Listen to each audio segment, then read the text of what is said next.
Selamat pagi, Sisi. Selamat pagi, Sisi. Siapa yang di sini merasakan kebaikan Tuhan sepanjang minggu ini boleh angkat tangannya. Yes, haleluya. Yes, kita mau menyanyikan betapa baiknya Tuhan. Mari kita Yep. bersorak-sorai. Mari kita bersuka cita di rumahnya. Siapa yang kangen Praise sama the Lord. Tuhan kita? Yes. Come on, we're gonna sing. Sebab Allah itu baik dan kasih setianya untuk selama-lamanya. Come Iya. on. Haleluya. Come on. Amen. Woo. Yeah. Yay! Come on. Come on, clap your hands. Hallelujah.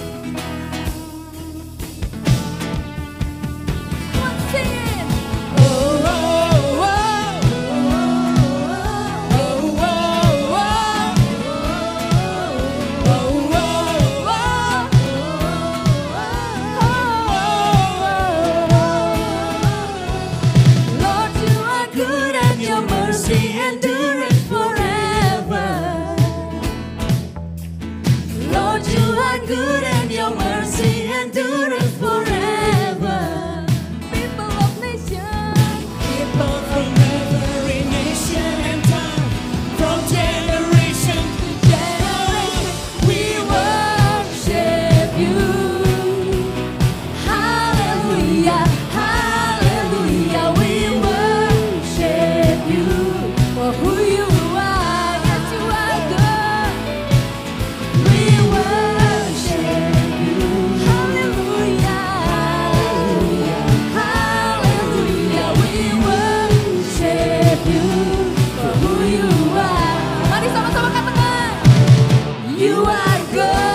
Yesus nama di atas segala nama. Serukan namanya, Tuhan Raja, segala kuasa tundukkan namanya. Dia luar biasa, perkasa mulia. Yesus nama di atas segala nama. Teriakan Yesus. Yesus nama di atas segala nama. Yesus, Yesus. Yesus nama di atas segala nama.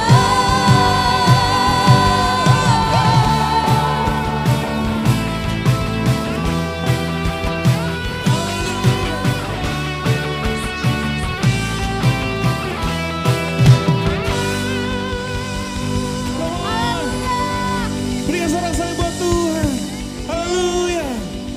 Saudara yang percaya bahwa Yesus adalah nama yang luar biasa. Dia Tuhan yang luar biasa. Berikan sorak-sorai buat Tuhan. Come on.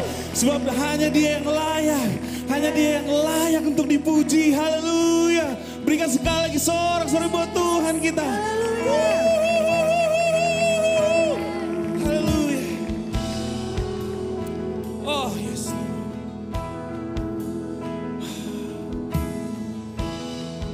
Church, orang yang menanti-nantikan Tuhan mendapatkan kekuatan yang baru. Dia berlari dan tidak menjadi lesu. Dia berjalan dan tidak menjadi lelah. So hari ini, mari bawa hidupmu. Mari nanti-nantikan Tuhan. Jangan harapkan hal-hal yang biasa. Dia ada di sini. Haleluya.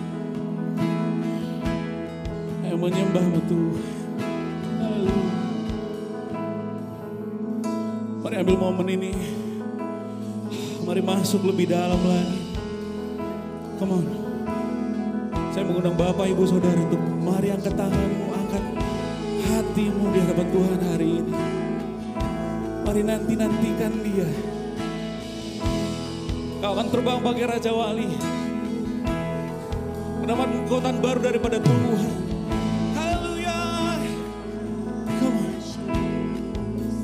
Worship you, Jesus. Yes. Oh.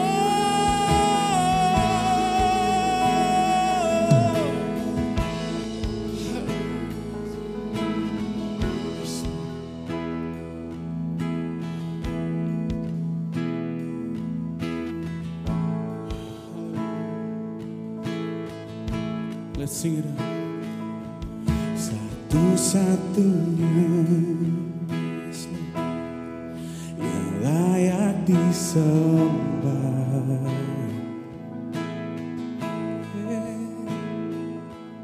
megah dan perkasa.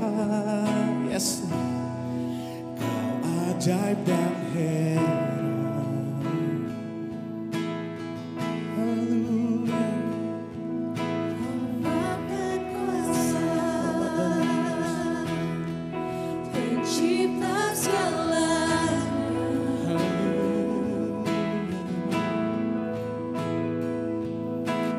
Duduk di tahta,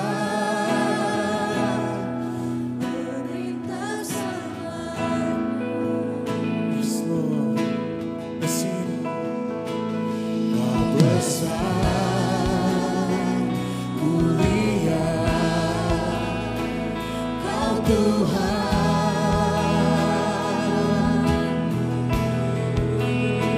selamanya. Ku sembah Yesus, Kau Rajaku.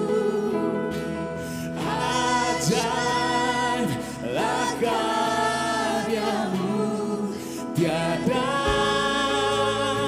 sepertimu, kekal dan setia.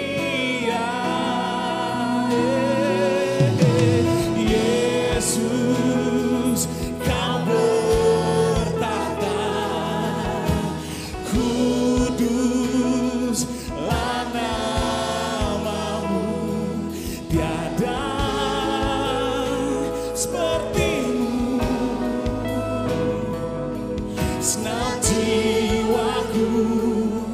selalu memuji Yesus, Kau Rajaku. Ajaiblah karyamu, tiada sepertimu. Kekal dan setia,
terus menyembah Tuhan.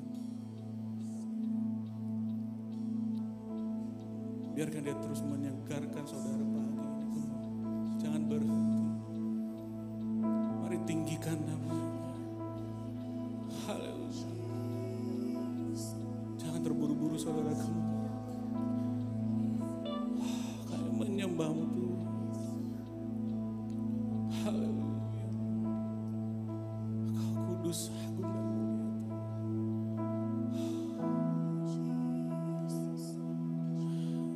Bilur-bilurmu menyembuhkan setiap kami Tuhan. Ketika kami meninggikan Engkau, ketika kami angkat tangan, Tuhan turun tangan. Haleluya. Jangan lepaskan momen ini saudara kamu. Lupakan kiri kananmu. Mari masuk lebih dalam. Mari nantikan Tuhan. Jangan pulang dengan tangan hamba. Kamu. Mari terus menyembah dia. Serukan namanya Yesus, Yesus. Kami menyembahmu. Raja segala raja. Haleluya. Ketika dia disesah, passionnya adalah saudara dan saya. Oleh karena itu dia disebut kudus, agung dan mulia. Karena kasihnya kekal dan setia. Jangan terburu-buru saudara. Come on, mari terus menyembah Tuhan. Katakan Yesus terima kasih. Thank you Lord. Thank you Lord. Jesus. Mari pandang salibnya saudara pagi ini. Apapun keadaanmu, come on. Mari angkat keadaanmu, mari angkat hidupmu. Serukan nama Yesus yang luar biasa pagi ini. This is your moment. Face to face. Apapun yang ada di pikiranmu, hatimu pagi ini. Mari letakkan di bawah kaki Kristus. Come on church. Hallelujah.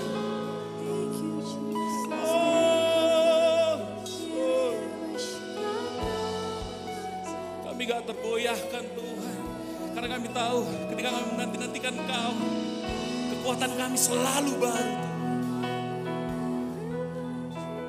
Oh, ajaiblah karyamu, tiada sepertimu. Kekal. Kami serukan namamu Yesus. Kau yes, yes Lord. Lah namamu tiada sepertimu. Senap jiwaku selalu memuji Yesus. Kau rajaku, Kau raja kami. karyamu, Tiada sepertimu. Kekal dan setia Yesus. Yesus. kau bertata. Kuduslah namamu, tiada sepertimu. Senap jiwaku selalu memujimu. Haleluya, haleluya, haleluya. Katakan haleluya, katakan haleluya. Oh yes Lord, katakan haleluya, haleluya. Oh yes God, there is none like you God. Enggak ada Allah yang seperti Engkau Tuhan. Because you are God Almighty. Engkaulah Allah maha segalanya Tuhan. Engkau Allah yang ajaib. Engkau Allah yang perkasa. perkasa Tuhan. There is none like you. Yes God, gak ada yang sepertimu Tuhan.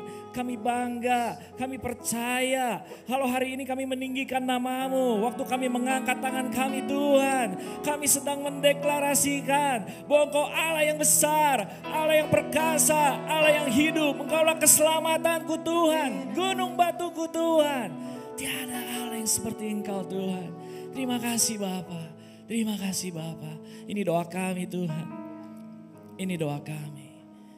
Kami selalu berikan yang terbaik buat Tuhan. Sebab Engkau Allah yang sangat baik Tuhan. Allah yang selalu ada dalam hidup kami di sepanjang musim hidup kami. Terima kasih Bapa, terima kasih Tuhan. Terpujilah Engkau dalam nama Yesus. Kami berdoa dan bersyukur. Mari yang percaya sama-sama katakan amin. Haleluya. Kasih tepuk tangan buat Tuhan kita Yesus Kristus Tuhan. Haleluya, silakan duduk, boleh bilang kiri kanannya, Engkau luar biasa pagi ini. Engkau luar biasa. Haleluya, it's offering time. Pagi hari ini kita akan memberikan persembahan. Dan sebelum kita memberikan persembahan, mari sama-sama kita buka di 2 Korintus 9 ayat 6 dan 7 saudara ya. Oke, saya akan bacakan buat Bapak Ibu Saudara pagi hari ini. Boleh lihat kiri kanannya sekali lagi, senyum dong ya, jangan tegang, tenang aja. Happy Sunday saudara. 2 Korintus 9 ayat 6. Camkanlah ini, orang yang menabur sedikit akan menuai sedikit juga. Dan orang yang menabur banyak akan menuai banyak juga. Hendaklah masing-masing memberikan menurut kerelaan hatinya. Jangan dengan sedih hati atau karena paksaan. Sebab Allah mengasihi orang yang memberi dengan sukacita. Yang percaya katakan amin. Saudara, prinsip menabur dan menuai, firman Tuhan selalu mengajarkan kita bahwa pemberian kita kepada Tuhan dan sesama itu seperti kita menanam benih saudara. Jadi makin banyak kita memberi dengan hati yang tulus saudara, semakin besar berkat yang kita tuai baik rohani dan jasmani. Nah saya suka dengan ayat ini, kenapa? Karena dari beberapa saudara waktu kita home sale saudara ya, saya senang banget waktu kita sama-sama sharing. Beberapa dari rekan kita dia berkata bahwa betul banget katanya ya, kalau saat ini kita memberikan tunjangan hari raya, itu segala hal yang membuat hati owner tuh bahagia. Karena dia menabur saudara, tunjangan hari raya adalah hal yang baik untuk kita menabur. Wow, bukan mengeluh. Saya mikir wow luar biasa saudara kita ini ya, dia mengerti bahwa menabur itu memberi persembahan itu mengajarkan bahwa seperti kita menabur. Nah begitupun memberi dengan kerelaan hati. Tadi dikatakan hendaklah masing-masing memberikan menurut kerelaan hatinya saudara. Jadi waktu kita memberi dengan kerelaan hati, persembahan sejati bukan karena saudara terpaksa atau karena takut dihukum saudara. Enggak saudara ya. Tapi lahir dari hati yang tulus dan rela, penuh kasih, dan Tuhan sangat menghargai motivasi hati kita daripada soal jumlah saudara. Dan tadi dikatakan yang terakhir bahwa janganlah sedih hati atau karena paksaan, sebab Allah mengasihi orang yang memberi dengan sukacita. Allah mengasihi orang yang memberi dengan sukacita. Amin saudara. Karena ketika kita memberi dengan sukacita, kita sedang mencerminkan bahwa karakter Allah itu ada dalam diri kita, yaitu murah hati. Dan Tuhan sendiri adalah pemberi yang sangat-sangat terhebat saudara.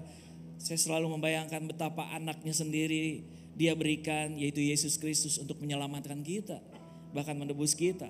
Jadi mari pagi hari ini kalau kita memberi bukan hanya tentang uang saudara, tapi waktu, talenta kita melayani dan perhatian kita kepada pekerjaan Tuhan dan juga kepada sesama. Ketika kita memberi dengan sikap hati yang benar, kita akan mengalami penyediaan dan kasih Tuhan dalam hidup kita. Amin saudara. Yuk mari kita memberi, saudara siap memberi. Di depan sini ada rekening perpuluhan dan persembahan. Dan khusus untuk persembahan sudah dapat dilakukan via dompet digital lewat QR code saudara yang ada di layar. Dan kalau saudara yang mau memberikan persembahan cash dan perlu amplop, saudara boleh angkat tangan. Ada yang perlu amplop? Ada yang perlu amplop? Oke, di tengah ada, di depan saya ada, di sebelah kiri saya atau kanan yang boleh angkat tangan lagi Pak, puji Tuhan ya. Oke, tenang aja, santai aja saudara. Dan nanti saudara yang memberikan secara cash, amplop saudara bisa dimasukkan ke kotak warna merah di belakang di arah keluar di depan sound booth saudara. Oke, take time untuk memberi, silakan kita memberi lewat QR code yang ada di depan layar saudara.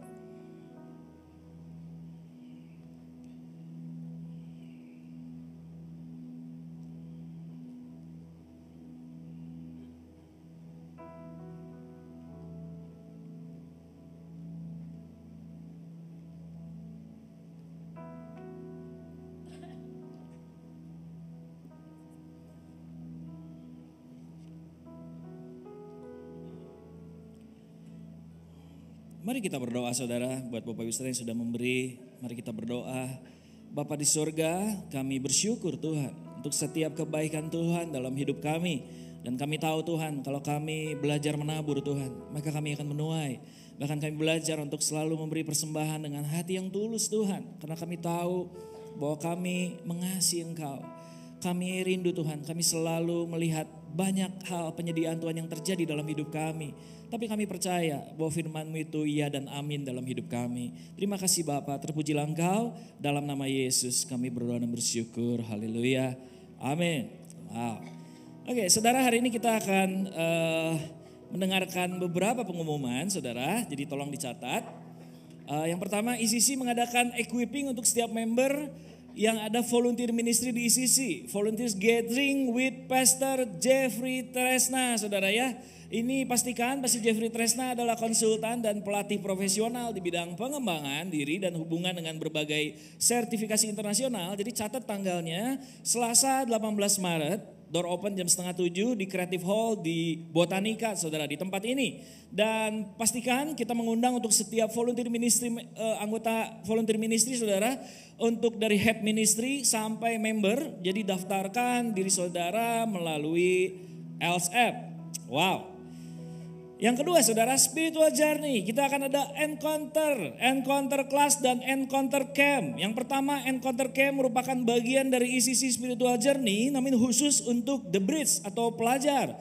Yaitu diadakan Sabtu Minggu tanggal 22 sampai 23 Maret di Yayasan Bukit Doa El Shaddai, Wisma Els, Jalan Kolonel Masturi nomor 59 di Lembang saudara. Ini bagus banget karena dulu juga saya mengalami hal ini. Kita retreat di Lembang saudara untuk para pelajar. Dan pastikan saudara boleh ingatkan kepada anak-anak saudara. Juga yang kedua ada Empower Class untuk Profam dan Community College saudara.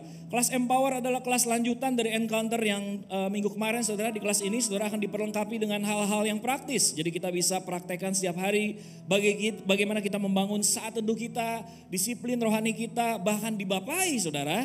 Dan juga mengalami kelepasan. Jadi informasi mengenai jadwal kelasnya Empower for Profam dan Community and College hari Minggu tanggal 23 Maret di jam 2 saudara, bertempat di ICC Bridge Hall. Registrasi di LSF dengan biaya investasi 60.000 pastinya saudara ya.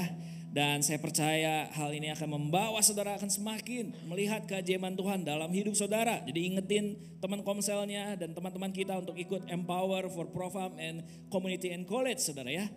Baik saudara, sebentar lagi kita akan mendengarkan firman Tuhan. Berapa banyak yang rindu mendengarkan firman Tuhan yang luar biasa. Semangatnya mana saudara, puji Tuhan sekali. Luar biasa, luar biasa. Dan kita selalu akan membangun kebiasaan di rumah kita, yaitu dengan honor the presence of God, save the world, and be excited. Dan sebelum kita mendengar firman Tuhan yang luar biasa dari senior pastor kita, Pastor Nala, mari kita saksikan beberapa video berikut ini. Join Encounter Camp di tanggal 22-23 Maret 2025. See you there. Join Encounter Camp di tanggal 22-23 Maret 2025. See you there. Join Encounter Camp. See you there. Yeah, I was down but now I'm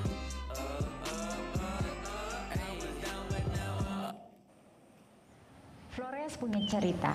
Halo ICC, perkenalkan saya Anita. Saya John.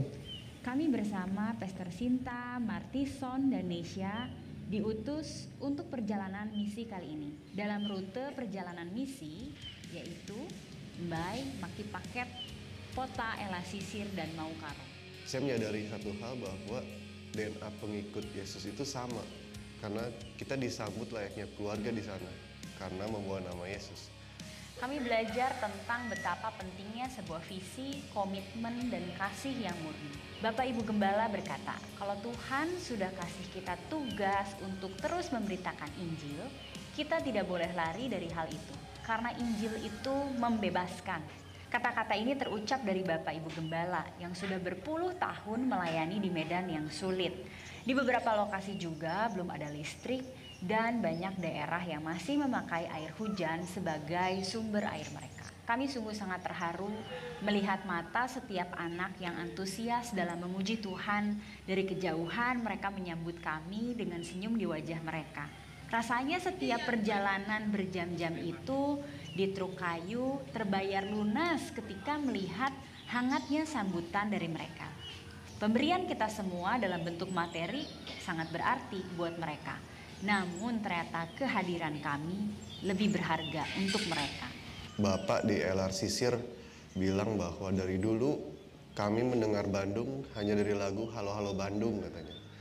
Tapi baru sekarang kami bisa bertemu dan dikunjungi oleh orang Bandung.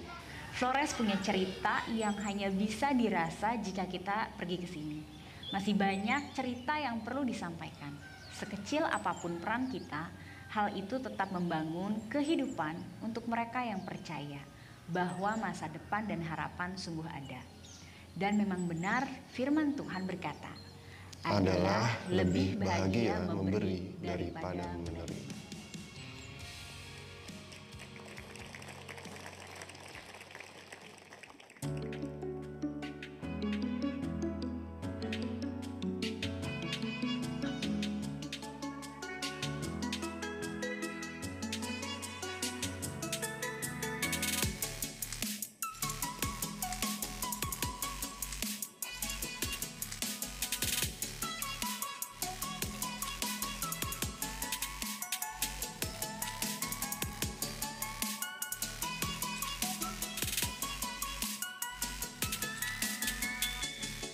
Coba bilang kiri kanannya, Tuhan Yesus baik buat kamu.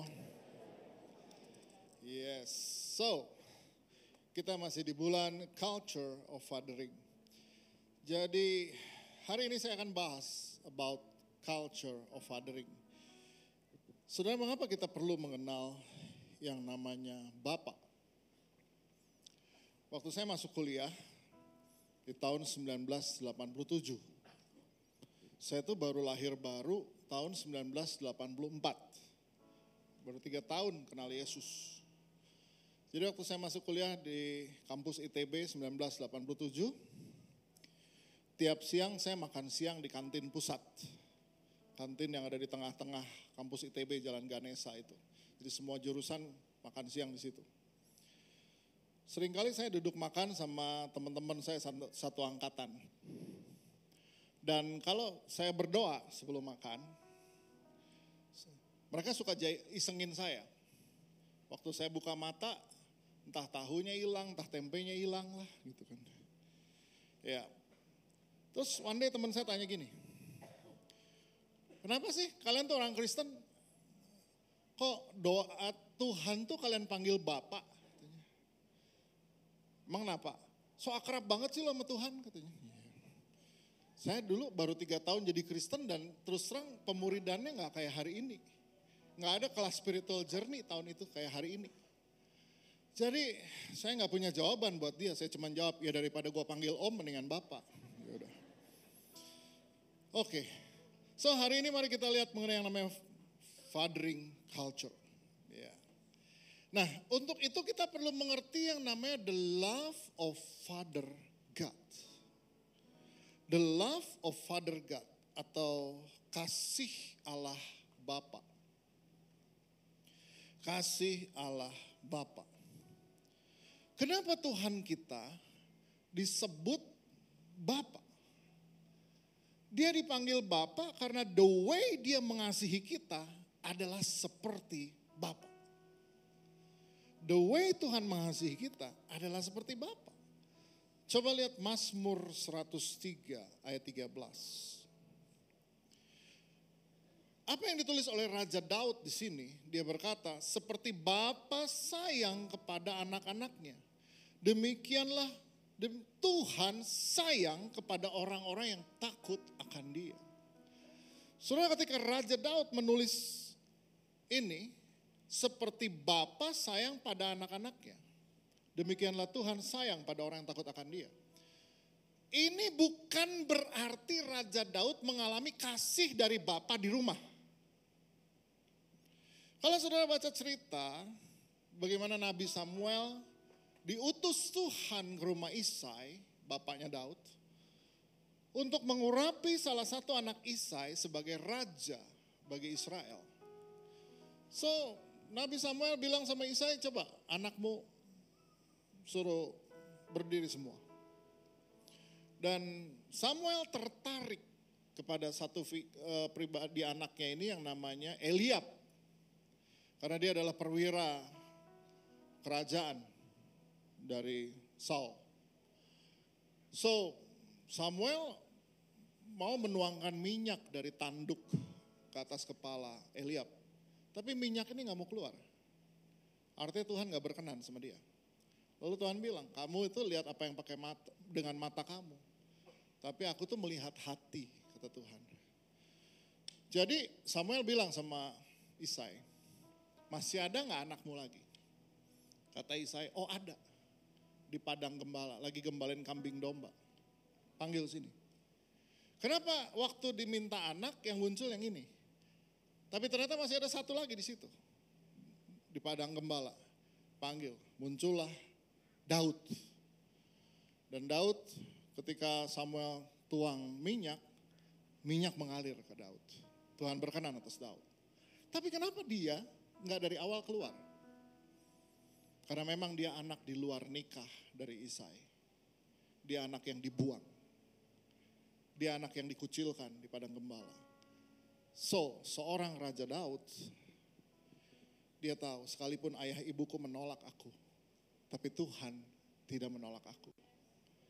Dan dia merasakan Tuhan itu mengasihi dia, menyayangi dia, seperti bapak sayang pada anaknya. That's why kita panggil Tuhan kita dengan sebutan Bapa, karena apa? Kasih sayang Dia pada kita. Nah, saudara, dalam bahasa Inggrisnya dikatakan Mazmur 103 ini adalah as a father has compassion on his children. So the Lord has compassion on those who fear him. Jadi seperti Bapa punya belas kasihan sama anaknya. Bapa di surga, Tuhan tuh punya belas kasihan. Jangan sekali-sekali berpikir bahwa Tuhan tuh senang lihat kita susah. No.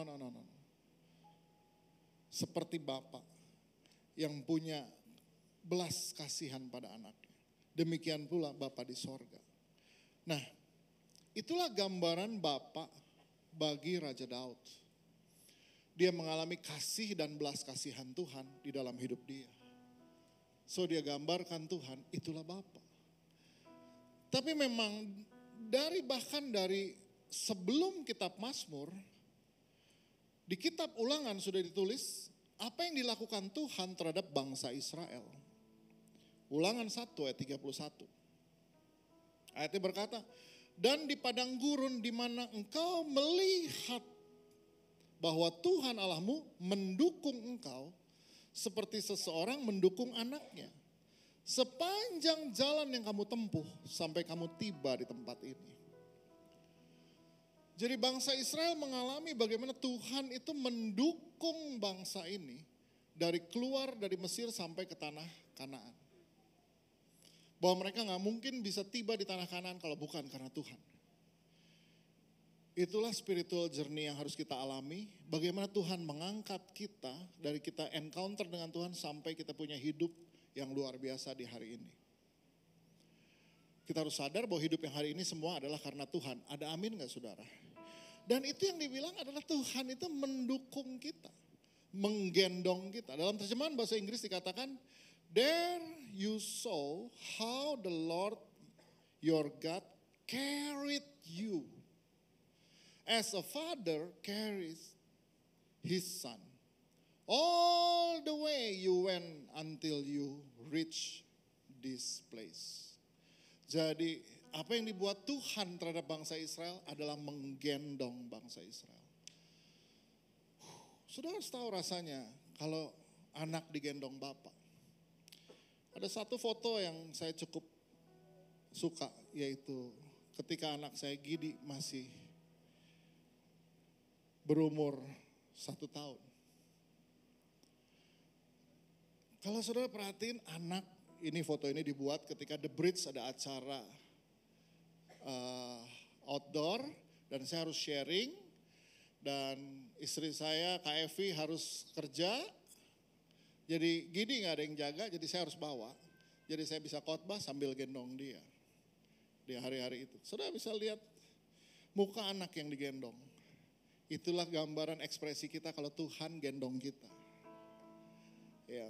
So, saya suka lihat foto ini karena ada perasaan anak yang tenang, secure, kalau digendong aman,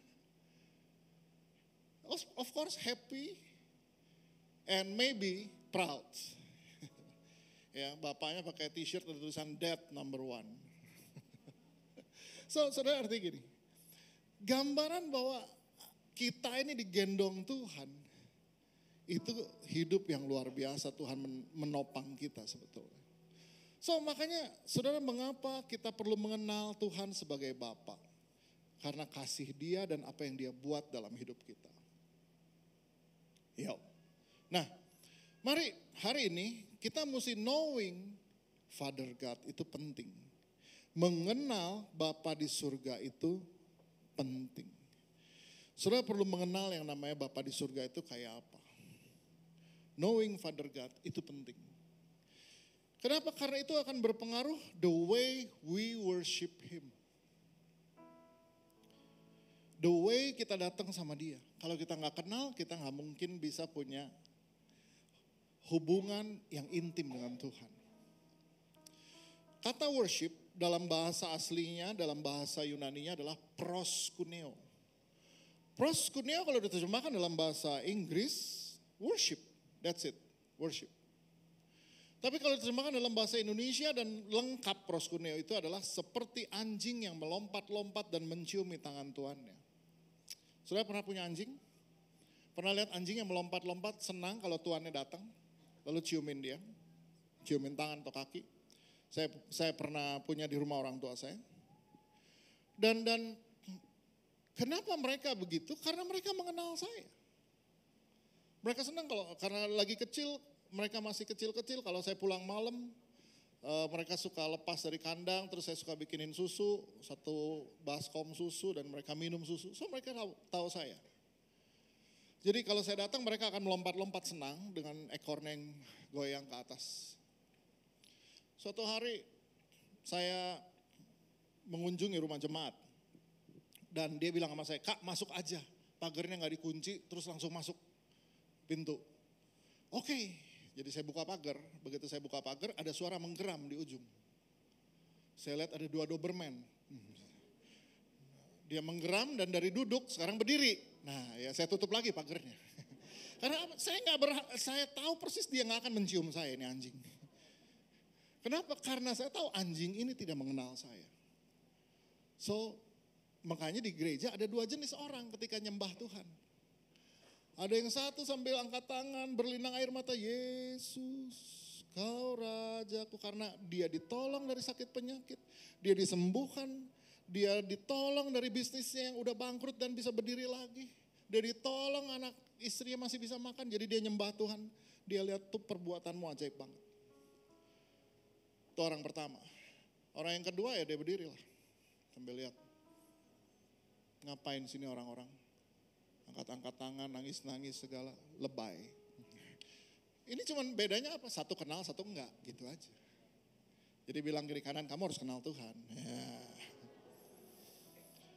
So itu yang membedakan kita ketika kita menyembah Tuhan. Nah sekarang pertanyaannya begini, kasih Bapa itu dinyatakan dalam bentuk apa? Apa yang dibuat Bapa di surga? Dia mengasihi kita dan dia menjawab 3 kebutuhan emosi kita. Makanya ada yang namanya 3 emotional needs. 3 kebutuhan emosi yang dijawab oleh Bapa di surga. Dan itu dijelaskan oleh Tuhan Yesus dalam khotbah dia di dalam 3 perumpamaan ini. Ya, bahwa kita ini punya 3 kebutuhan emosi. Yang pertama, Tuhan Yesus jelaskan dari perumpamaan the lost sheep. Atau domba yang hilang. Dari perumpamaan domba yang hilang ini, Tuhan Yesus lagi jelaskan bahwa kita ini punya satu kebutuhan emosi sebetulnya. Yang harus terpenuhi dalam diri kita. Dan dia jelaskan lewat sebuah perumpamaan, the lost sheep. Sudah lihat di Lukas 15 ayat yang keempat. Ayatnya berkata begini, siapakah di antara kamu yang mempunyai 100 ekor domba, dan jikalau ia kehilangan seekor di antaranya, tidak meninggalkan yang 99 ekor di padang gurun, dan pergi mencari yang sesat itu sampai ia menemukannya. Ya. Saudara, Tuhan Yesus kasih perumpamaan gini, kalau ada orang punya 100 ekor domba, hilang 1, maka dibilang dia tinggalin yang 99 dalam kandang, dia cari yang 1 yang hilang ini. Dia gak bilang begini, kalau punya 100 ekor hilang 1, biarin aja, besok juga beranak lagi. Enggak. Tapi dia bilang dia cari yang 1 yang hilang. Apa sih yang mau digambarkan lewat perumpamaan ini? Perumpamaan ini sedang bicara mengenai yang namanya rasa berharga. Saudara, manusia kita ini perlu yang namanya rasa berharga. Kenapa orang mengakhiri hidupnya? Karena dia rasa gak ada harganya lagi. Kenapa orang gak pulang ke rumah? Karena dia rasa gak berharga di rumah. Kenapa orang gak datang sama apapun? Karena dia merasa dirinya gak berharga. Tapi tahu dari mana dia rasa berharga atau tidak? Karena gak ada yang nyari dia. Saudara, bahwa ternyata kita ini punya kebutuhan rasa berharga. Dan itu terpenuhi kalau apa? Kalau kita ini dicari. Saudara harus tahu bahwa Tuhan cari engkau dari dulu sampai sekarang. Kenapa? Karena engkau berharga di mata Tuhan. Dan itu ekspresi dicari. Mesti lewat mana? Makanya Tuhan pakai manusia. Kenapa Yesus mendirikan gerejanya? Supaya ada yang nyariin kita.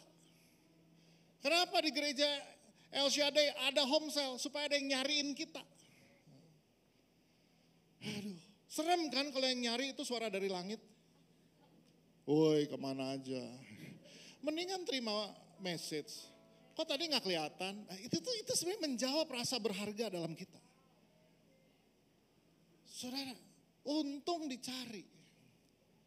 Bilang kiri kanan, saya cari kamu nanti.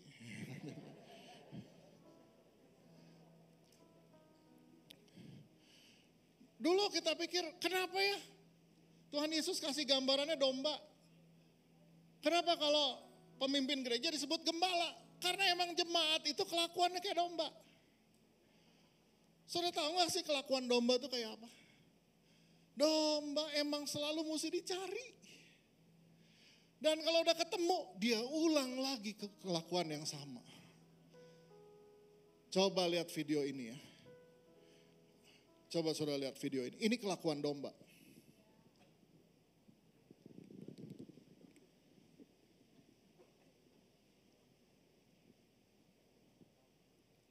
Ada suaranya enggak?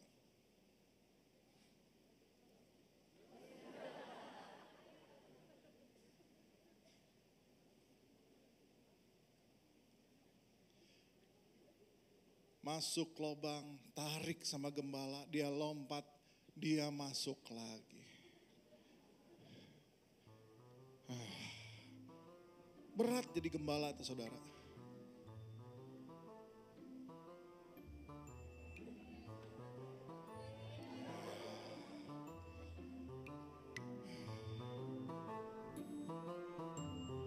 Akhirnya gembala yang ini, udah bodo amat katanya. Untung gembala El Shaddai gak kayak gitu. Dia masuk lubang lagi, dia angkat lagi. Entah sampai yang keberapa kali. Tapi itulah kelakuan domba. Saudara sadar itulah kelakuan kita semua sebetulnya. Dan Tuhan ekspresikan nyarinya lewat mana? Lewat orang-orang yang Tuhan taruhkan dalam hidup kita. Jadi sekali lagi Tuhan mengasihi kita. Dia tunjukin bahwa kita ini berharga. Makanya dicari. Kalau saudara lihat video itu tadi. Kita akan ingat seseorang. Coba bilang kiri kanan, saya ingat seseorang kayak gitu. Ya. Udah dicari, ditolongin, nyemplung lagi ke situ. Ya ampun, tapi itulah nature-nya domba. Dan itulah nature-nya kita semua. Jatuh lagi ke situ, cari lagi, jatuh lagi ke situ, cari lagi. The lost sheep itu adalah perumpamaan pertama yang menggambarkan rasa yang kita perlukan, kebutuhan emosi pertama, yaitu rasa berharga. Tahu dari mana kita berharga? Dicari. Saya lagi bilang kiri kanan, kamu berharga. Ya, karena berharga makanya dicariin. Oke. Yang kedua, Tuhan Yesus kasih perumpamaan mengenai the lost coin. The lost coin. Mengenai koin yang hilang. Dalam bahasa Indonesia dirham yang hilang. The lost coin. Apa yang Tuhan Yesus sedang mau gambarkan di sini? Bahwa kita ini punya kebutuhan emosi yang kedua. Lukas 15 ayat yang ke-8.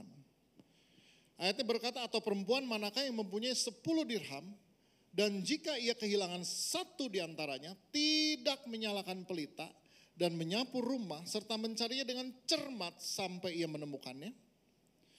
Saudara, ayatnya bilang kalau ada orang punya 10, perempuan mana yang punya 10, hilang satu dirham, dia gak akan pasang lampu dan bongkar rumahnya. Apalagi rumah zaman dulu lantainya dari batu-batu yang disambung. Kalau perlu koinnya mungkin nyelip, kalau perlu bongkar batunya. Kenapa sih dicariin begitu rupa? By the way, 1 dirham itu berapa? 1 dirham adalah upah pekerja 1 hari waktu itu. Dan itu kalau hari ini kita lihat berapa harga 1 dirham? 750 rupiah hari ini. Sedirhamnya dicariin begitu rupa, rumah dibongkar, yes. Kenapa? Karena 1 dirham itu tetap berharga. Artinya dia punya yang namanya potensi. Saudara, mata uang terkecil dalam rupiah hari ini yang bisa ditemukan adalah 100. Saya nggak tahu kalau saudara bisa menemukan lagi yang lebih kecil dari 100. Tapi udah jarang, biasanya 100 nih yang ketemu. Sekarang saya mau tanya, 100 ini bisa buat beli apa? Pisang goreng dapat nggak? Es serut dapat nggak 100? Tapi serius loh, waktu saya SD ini dapat 4 bungkus nasi kuning. Karena nasi kuning 25 rupiah waktu saya SD. Berarti 50 tahun yang lalu. 100 rupiah ini kalau kita bawa ke kantin, wah kenyang saya 100 rupiah nih. Tapi hari ini kita nggak bisa beli apa-apa 100. Coba, beli apa? Oke, tapi coba saudara yang 100 ini, jangan suka dibuang. Coba saudara masukin ke celengan. Nanti kalau udah rada berat, celengannya boleh mau segede apapun, udah berat saudara bawa ke bank. Hitung di bank. Dan ternyata begitu kasir menghitung, udah setengah mati ngitungnya kan, sambil ngomel juga kan, ini banyak banget sih. 100 perakan. Ternyata jumlahnya adalah 99 ribu 99.900. Berarti kurang 100. Dan saudara bilang sama kasirnya, udahlah Mbak tulis aja 1 juta gitu. Mau gak dia? Gak mau. Dia tetap tulis 999.900. Kita bilang, Mbak 100 rupiah aja ribut amat sih. Oh gak bisa gitu. Di bank ini tetap ada angkanya. Dengan kata lain, tabungan saudara ternyata gak bisa bulat 1 juta kalau kurang dia. Artinya sekecil apapun potensi kita tetap berguna dalam kerajaan surga ini. Yes. Bilang kiri kanan kamu punya potensi. Nah. Tapi kalau kita bicara kita semua ini punya potensi, perlu ada orang yang menggali. Dan itu adalah tugas Bapak kalau kamu punya anak di rumah. Perlu ada orang yang menggali. Gak bisa tuh potensi turun dari langit. Lagi tidur gitu tiba-tiba mimpi kamu bisa main piano. Tiba-tiba besok pagi saya udah duduk di situ main piano. No, gak bisa kayak gitu. Gak bisa kayak gitu. Potensi harus digali. Potensi harus digali. Waktu saya masih SD, mama saya pernah suruh saya les gitar. Ya. Pokoknya akhirnya gurunya yang minta berhenti gitu kan. Karena sia-sia ini anak diajar gitu loh. Nggak ada musikal sedikit pun bisa. So jadi apa yang bisa dibuat? Sampai akhirnya potensi saya tergali. Ada orang yang menggalinya. Saya punya pembimbing, saya punya bapak rohani, nah dialah yang menggalinya. Yang kasih tahu kamu tuh bisa ini Nala. Makanya jadi seperti hari ini. Coba kalau nggak ada yang menggali. Wah, di zaman dulu gereja tuh cuman kelihatan ya yang pelayanan ya kalau nggak di mimbar, di musik. Udah. Dan semua itu saya nggak bisa. Khotbah dulu bagaimana bisa khotbah, berdiri aja gemeter. Gitu. Main musik lebih parah lagi. Nyanyi, wah ya nggak mungkin lagi. Teman saya Frankie Siombing bilang, Nal lo jangan nyanyi. Kenapa? Kucing mati. Oke, ya udah. Nggak nyanyi. Artinya memang perlu ada orang yang gali sampai ketahuan hari ini. Dan hasilnya nyata gitu loh saudara. Perlu yang gali. Sama anak di rumah juga begitu. Saya punya 3 anak. Anak nomor 1 udah lulus kuliah di Melbourne, psychology. Sekarang lagi sekolah lagi, cinema study di Korea. Anak nomor 2 udah lulus kuliah aerospace engineering, udah kerja juga sekarang. Tinggal yang nomor 3. Kan masih umur 14 lah tahun ini. Masih belum menemukan apa sih. Ntar aku pengen jadi pemain bola, nggak mau sekolah bola aja nggak bisa, saya bilang. Kamu tetap mesti sekolah biasa.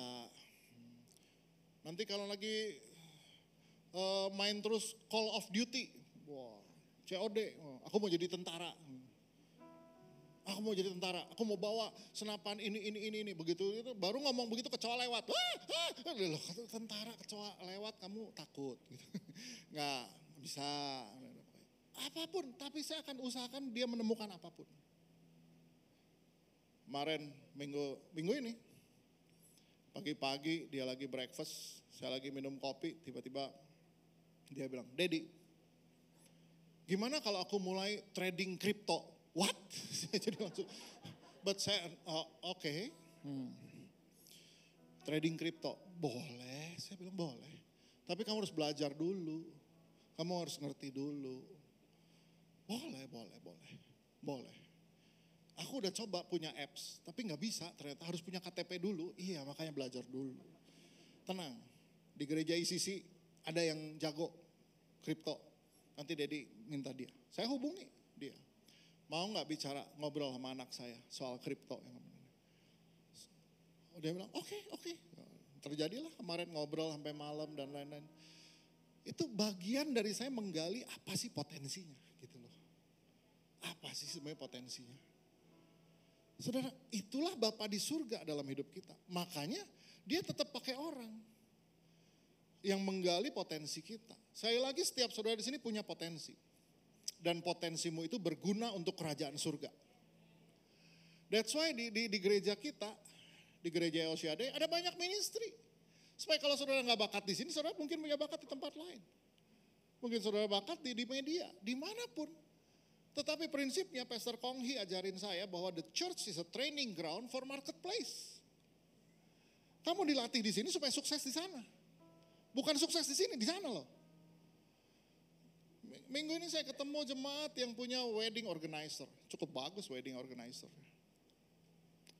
Dan kalau dijelasin sejarahnya dari mana dia bisa punya wedding organizer. Karena dia tadinya melayani sebagai volunteer di event organizernya gereja. So, jadi dia udah terbiasa atur rundown, atur semua, manage, organize, everything. Sampai akhirnya punya wedding organizer sendiri. Dan puji Tuhan ya di gereja ini nggak cuma satu wedding organizer kita punya. Beberapa wedding organizer. Belum lagi berapa makeup artist yang lahir dari ministry di sini. Saudara, intinya adalah begini. Bahwa setiap kita punya potensi, tapi itu perlu digali dan perlu ada seseorang yang menolong kita untuk menemukan itu. That's the way Bapa di surga mengasihi kita. Sehingga rasa berdaya guna itu muncul. Rasa berdaya guna. Saudara, rasa yang kedua adalah rasa berdaya guna. Saudara akan menjadi orang yang berbeda ketika saudara tahu bahwa saya punya potensi. Saya berguna di sini. Puji Tuhan. Nah, jadi rasa yang pertama tadi adalah rasa berharga. Yang kedua adalah berdaya guna. Dari mana saudara tahu engkau berharga? Dicari. Kalau nggak ada dicari. Saudara yang belum homesel deh. Supaya mulai ada yang nyariin kamu. Oke. Bilang kiri kanan kamu harus homesel. Nah, supaya dicari kamu tuh. Cari. Kemana nih? Dan kalau sudah dicari jangan kesel. Itu justru menunjukkan bahwa engkau berharga. Yang kedua engkau berdaya guna. Punya potensi. Dan itu perlu orang lain untuk menolong kita menemukan potensinya apa. Ya, itu semua lewat proses. Nggak dalam satu hari. Nah, rasa yang ketiga. Tuhan Yesus jelaskan rasa yang ketiga ini. Dari sebuah perumpamaan yang udah cukup lama kita kenal. Yaitu perumpamaan the lost son. Ya, the lost son. Atau perumpamaan anak yang hilang. Kita perlu rasa yang ketiga ini. Ternyata kita semua perlu rasa yang ketiga ini, the lost son. Tuhan Yesus jelaskan dari perumpamaan ini mengenai anak bungsu yang hilang. Di Lukas 15, dimulai ayat 12 sampai 14. Ada satu bapak punya dua anak. Dan di ayat 12 kata yang bungsu kepada ayahnya, Bapa berikanlah kepadaku bagian harta milik kita yang menjadi hakku. Lalu ayahnya membagi-bagikan harta kekayaan itu di antara mereka. Beberapa hari kemudian anak bungsu itu menjual seluruh bagiannya. Itu lalu pergi ke negeri yang jauh. Di sana ia memboroskan harta miliknya itu dengan hidup berfoya-foya. Setelah dihabiskannya semuanya timbullah bencana kelaparan di dalam negeri itu dan ia pun mulai melarat. Saudara bisa bayangin gak kalau jadi bapak masih hidup terus anaknya bilang kasih warisan saya sekarang. Ini yang dibuat sama anak bungsu. Bapak hidup dia minta warisan, kasih warisan saya sekarang. Lalu dengan uangnya dia jual semua warisannya, tanah dan lain-lain propertinya, dia pergi dan berfoya-foya menghabiskan semua uang ini dengan para pelacur dan hidup pesta pora. Sampai dia jatuh miskin dan ceritanya dia miskin semiskin-miskinnya dan bekerja sebagai penjaga babi. Sampai dia mau makan pun dia mau makan bukan makan pakai babi, makan bersama-sama babi pun gak dapet. Makan babi sih enak. Rembrandt, seorang pelukis terkenal membuat sebuah sketsa dan saya lihat sketsa ini luar biasa. Judulnya Prodigal Son, Rembrandt. Dia buat sketsanya dan menggambarkan betapa ini anak kalau perlu memohon sama babi, give me your food. Ada seorang pun di antara kita mau makan makanan babi. Tapi anak ini udah di titik terendah hidupnya sampai dia makan makanan babi pun aku itu pun dia gak dapat. Inilah gambaran orang dalam titik terendah hidupnya. Even makanan babi pun dia gak dapat. Waktu saya lihat sketsanya Rembrandt ini, yes. Memang kadang-kadang pemberontakan kita harus berakhir di sini dulu. Nah, apa yang terjadi dengan the prodigal son ini? Dia mencoba makan dari makanan babi ini dan dia gak dapat. Di ayat yang ke-20. Dia berpikir bahwa orang upahan bapakku tuh hidup lebih bagus dari ini. Dan dia ambil sebuah keputusan di ayat 20. Maka bangkitlah ia dan pergi kepada bapaknya. Ketika ia masih jauh, ayahnya telah melihatnya. Lalu tergeraklah hatinya oleh belas kasihan. Ayahnya itu berlari mendapatkan dia, lalu merangkul dan mencium dia. Saya bisa bayangin. Waktu anak ini ambil keputusan. Saya mau kembali kepada Bapak. Saya kembali mau ke rumah. Bapaknya waktu lihat itu berlari mendapatkan dia. Ada sebuah painting yang dibuat oleh Denver. Judulnya My Son Has Returned. Itu ekspresi wajah ayah yang lari. Mendapatkan anak yang kembali compang-camping. Waktu saya lihat lukisan ini, saya menangis. Itu gambaran Bapak. Whatever you have done. Apapun yang udah kamu buat. Please, come home. Itu gambaran Bapa di sorga. Seburuk apapun dosa yang kamu buat. Ketika kita bilang, saya mau kembali. Bapak tuh bukan cuman buka tangan, lari. Ini lukisan Denver ini luar biasa. Bapaknya berlari. Ekspresi wajahnya ngeliat. Ini yang saya tunggu. Ini yang saya tunggu. The day ketika kita bilang, Tuhan saya kembali lagi sama engkau. Bukan engkau yang berlari sama dia yang berlari sama kamu. That's Bapa di surga. Jadi saudara bayangkan, 3 rasa ini dimulai dengan 1 rasa berharga. Tahu dari mana? Dicari. Kalau ada orang yang kunjungi engkau ke rumah, bersyukur berarti Tuhan masih cari kamu. Lalu jangan pernah anggap dirimu gak punya apa-apa karena engkau punya potensi. Ada rasa berdaya guna ini. Dan yang ketiga, itulah yang disebut dengan rasa dikasihi tanpa syarat. Dikasihi tanpa syarat. Kapan kita merasakan kasih ini? Waktu kita buat salah dan tetap diterima. Waktu kita buat salah dan tetap diterima. Itulah namanya dikasihi tanpa syarat. Itu namanya dikasihi tanpa syarat. Saya suka mendengar cerita gimana, iya dulu dia pernah di gereja kita. And then kemudian entah dia kemana karena konflik dengan orang-orang. Kemudian dengar rumah tangganya mengalami tragedi. Sekarang dia udah sendirian lagi, gak ada keluarga gini-gini. Saya cuma punya 1 komen. Kalau kamu ketemu dia, bilang kembali sini. Di sini ada keluargamu.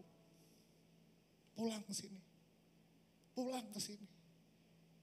Pulang. This is your family. Pulang. Iya Kak, dia udah cerai, udah bangkrut. Pulang ke sini. Pulang ke sini. Jangan sendirian, pulang ke sini. Justru itulah gambaran kasih Bapa. Jadi saudara, 3 rasa ini kita butuhkan. Rasa berharga, rasa berdaya guna, rasa dikasihi tanpa syarat. Diterima apa adanya, itu kita perlukan. Dan untuk itu semua Tuhan pakai manusia untuk menyatakan ini. Itulah yang disebut dengan fathering. Mari kita mau lihat mengenai the good news. Ya, kabar baik itu. Roma 10 ayat 13 sampai 15. Nah, di Roma 10 ayat 13 sampai 15, ayatnya berkata begini. Sebab barang siapa yang berseru kepada nama Tuhan akan diselamatkan. Tetapi bagaimana mereka dapat berseru kepadanya jika mereka tidak percaya kepada dia? Bagaimana mereka dapat percaya kepada dia jika mereka tidak mendengar tentang dia? Bagaimana mereka mendengar tentang dia jika tidak ada yang memberitakannya? Dan bagaimana mereka dapat memberitakannya jika mereka tidak diutus. Sebab ada tertulis betapa indahnya kedatangan mereka yang membawa kabar baik. Saudara, anak-anak kita perlu dapat berita ini. Kamu berharga. Makanya kalau kamu belum pulang, Dedi telepon. Jemaat kita perlu dapat berita ini. Kemarin saya message satu jemaat di Bali, satu leader di Bali, ICC Bali maksudnya, dan saya message, biasanya dia langsung jawab, ini nggak jawab. Baru besoknya dia jawab. Dia cuma bilang, Dad, saya lagi sakit. Saya tanya sakit apa? Nggak ada jawaban lagi, lalu contrengnya tinggal satu.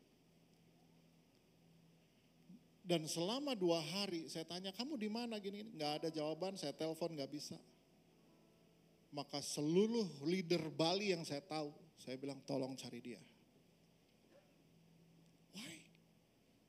Karena dia berharga di mata Tuhan. Jadi, saudara, tetap ada manusia-manusia yang harus menyatakan kasih Bapa. Harus ada manusia yang bicara sama orang, kamu tuh berharga. Harus ada manusia yang bicara sama kita bahwa kamu tuh punya potensi. Harus ada manusia yang bilang begitu. Harus ada manusia yang tolong kita menemukan potensi. Dan harus ada manusia yang Tuhan kirim untuk bilang, sejatuh apapun kamu, Tuhan tetap sayang kamu. Dalam titik terendah saya di awal tahun 2000, saya masih ingat, saya terbangun tengah malam, saya menangis di tempat tidur saya bilang, oke, all is over, semua selesai. Semua udah hilang dari saya, nothing left. Tapi saya bisa rasa ada belayan di kepala saya. Dan suara yang saya dengar cuma satu, you still my son. Dan dari situ Tuhan kirim orang-orang yang mendampingi saya di masa sulit saya. Dan membimbing saya sampai bisa hidup kayak hari ini. Dan melihat betapa ajaibnya Bapa di sorga itu. Ada orang-orangnya yang Tuhan kirim. Jadi dengan kata lain, saudara, rumahmu menantikan kabar baik. Kamu berharga, nak. Saya bilang sama anak saya, kalau pulang, say hi dulu dong sama mami sama daddy. Kan sekarang dia udah punya kamar sendiri. Kalau di kamar jangan tutup pintu. Kenapa? Karena daddy tuh senang bisa lihat kamu ada di kamar. I know my son is there. Karena apa? Berharga. Dan berusaha cari potensinya apa dan apapun dia buat. Ya tetap anak gitu loh. Demikian pula saudara di mata Tuhan. Tapi perlu ada seseorang yang menyampaikan ini. Jadi buat saya, fathering itu sederhana kok. Definisi fathering itu, pembapaan. Saya definisikan secara simpel. Pembapaan adalah sebuah proses untuk kita mendengar dan mengalami kasih Bapa Sorgawi. Melalui pribadi yang tidak sempurna. Jadi kalau orang tanya pembapaan apa sih? Saya harus jadi bapak buat orang. Bukan. Kamu harus memberitakan pada dia supaya dia mengalami kasih Bapa surgawi. Dan itu disampaikan oleh siapa? Oleh pribadi yang tidak sempurna. Dan orang bisa dengar dan alami kasih Bapa lewat pribadi yang tidak sempurna. Saya tidak sempurna. Tapi saya berdiri di sini untuk menceritakan kasih Bapa sama saudara. Tujuannya apa? Saudara alami kasih Bapa itu. And then, saudara perlu diutus untuk menceritakan pada keluargamu, pada keluarga besarmu, bahwa dia diampuni, pada lingkunganmu, pada tempat kerjamu, komunitas golfmu, untuk cerita, kamu diampuni kok kalau kamu datang sama Tuhan. Cuma itu. That's Father Heart of God. Mari kita tundukkan kepala sejenak. Haleluya Yesus. Berapa banyak yang pagi hari ini dengar firman Tuhan dan engkau tahu engkau punya 3 kebutuhan ini. rasa berharga, rasa berdaya guna. Mungkin selama ini orang bilang, kamu gak bisa apa-apa. Tidak. Bapa di surga bilang, engkau berdaya guna. Ada potensi dalam dirimu. Engkau berharga. Sekalipun ayah ibumu menolak engkau seperti Daud, Bapa di surga mencari engkau. Engkau berharga. Yesus mati di kayu salib karena engkau berharga. Dan yang ketiga, sedalam apapun kau pernah jatuh, tinggalkan Tuhan. Begitu kau berkata, saya kembali lagi. Bapa yang akan berlari mendapatkan kau. So pagi hari ini, berapa banyak yang ingin mengalami 3 kebutuhan emosi, 3 rasa ini mau alami dalam hidupmu. Taruh tangan kananmu di dada. Jesus. Saya undang saudara yang taruh tangan kanan di dada, boleh bangkit berdiri. Kau rajaku, ajaiblah karyamu, tiada sepertimu. Kau bagai setia. Oh, Yesus, kau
dada.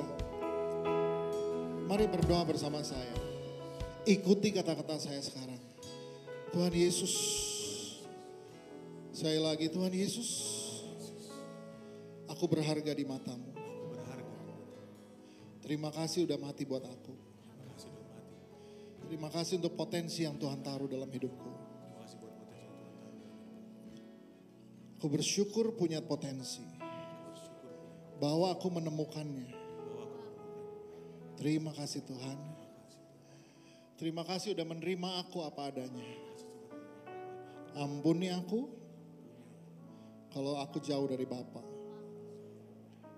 Thank you Lord. Sekarang saya mau berdoa khusus. Berapa banyak saudara di ruangan ini yang mau diutus untuk memberitakan ini kasih Bapa pada keluargamu. Pada keluarga besarmu. Pada anak cucumu. Pada komunitasmu. Pada tempat kerjamu. Pada tempat di mana engkau hang out. Kau mau beritakan kasih Bapa ini. Engkau perlu diutus karena engkau perlu kuasa Roh Kudus untuk itu. Berapa banyak yang berkata saya mau Tuhan. Memberitakan kabar baik bahwa Bapa di sorga mengasihi mereka. Dengan mencari mereka.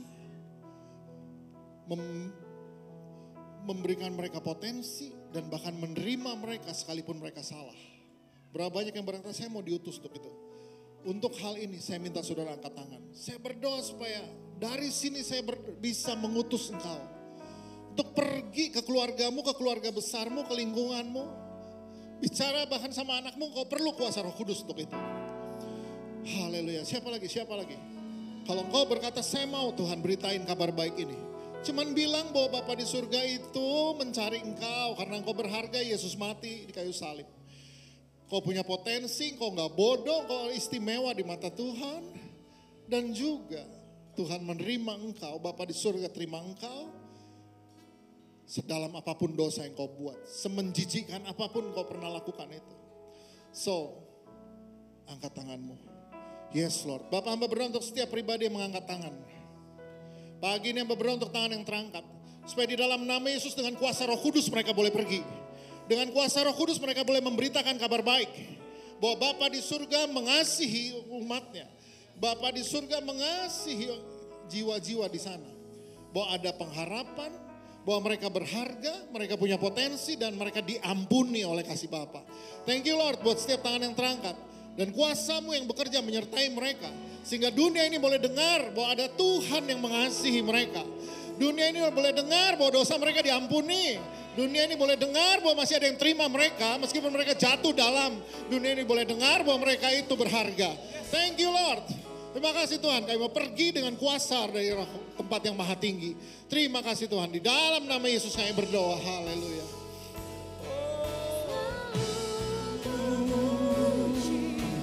Yesus, Kau Rajaku, ajarlah karya-Mu, tiada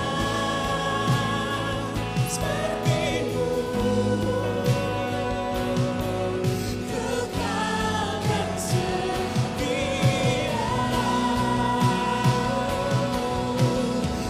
Yesus, Kau bertata, kudus namamu, tiada seperti-Mu, segenap jiwaku selalu memuji. Mari berikan tepuk tangan yang terbaik buat Tuhan kita, yang selalu menerima kita, yang mengasihi kita, yang menganggap kita berharga. Berikan sorak-sorai buat Bapa di surga yang baik buat kita. Amin, amin, amin, amin. Wah, berapa yang diberkati hari ini dengan firman Tuhan. I think this is very good kalau kita sepanjang 2 bulan bahas banyak pada pembapaan. Sebagian mungkin masih bingung apa itu pembapaan. Kayaknya beratku status itu susah banget di Bapak Rohani. Tapi hari ini Pastor Nala ngasih definisi yang simple banget. Bahwa kita itu perpanjangan suara Tuhan, perpanjangan tangan Tuhan. Bikin orang dengar tentang Bapak, bikin orang tahu apa yang Bapak kerjakan buat kita. As simple as that. Oke, jadi mari menghidupi core value kita ini pembapaan. Oke, gak perlu sempurna buat jadi Bapak. Oke, anak-anak rohani juga mari sadari bapakmu gak sempurna. Oke, and it's okay, bukan Tuhan. Tapi saya percaya proses ini bikin kita baik Bapak maupun anak sama-sama semakin mengenal Bapa di surga. Amin. So, boleh kasih tepuk tangan buat Pastor Nala untuk firman yang luar biasa siang hari ini. Wow, thank you Kanala. Dan juga kasih tepuk tangan buat semua volunteer yang melayani. Thank you so much buat semua orang yang Tuhan kasih potensi di rumah ini dan melayani dengan luar biasa sesuai potensinya.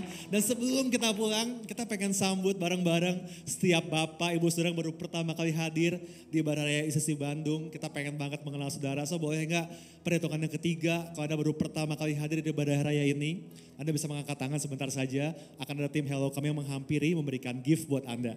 Oke, boleh ya. Perhitungan yang ketiga, kalau Anda baru pertama kali hadir bisa angkat tangan. 1, 2, 3. Anak yang baru pertama kali. Oke, sebelah sini ada Hello Team, silakan boleh menghampiri. Ada lagi? Bisa angkat tangan sampai ada tim Hello yang menghampiri. Oke, depan sini ada lagi tengah. Hello Team, silakan. Welcome. Kita bilang sama-sama welcome home buat mereka ya. 1, 2, 3.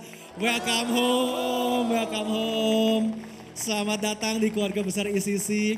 Nanti setelah ibadah selesai, Anda yang baru pertama hadir bisa ke ruangan di seberang ruang ibadah ini, ada ruang kaca, Hello Hub kami, we got snack, we got coffee, dan rindu banget bisa mengenal Anda lebih dalam lagi. Amin. So semua diberkati, mari kita angkat kedua tangan kita dan kita berdoa menerima berkat Tuhan. Tuhan, kami mengucap syukur buat Bapak yang baik untuk kami. Kami tahu di mata Bapak kami semua berharga, kami dikasihi, kami punya potensi yang kami mau pakai buat kemuliaan Tuhan. So hari ini jemaat Tuhan pulang dengan berkat Tuhan, pulang dengan penyertaan Tuhan, pulang dengan kasih karunia Tuhan. Dan biar sungguh sepanjang minggu ini, di tengah keluargamu, di tengah pekerjaanmu, di tengah bisnismu, di tengah studimu, di tengah apapun yang kau lakukan, banyak orang bisa merasakan kasih Bapa yang nyata melalui engkau. Pulang dengan berkat Tuhan, dalam nama Tuhan Yesus kami berdoa, haleluya. Puji Allah sumber berkat, puji Dia semua ciptaannya, puji Dia para malaikat, Bapa, Putra, dan Roh Kudus.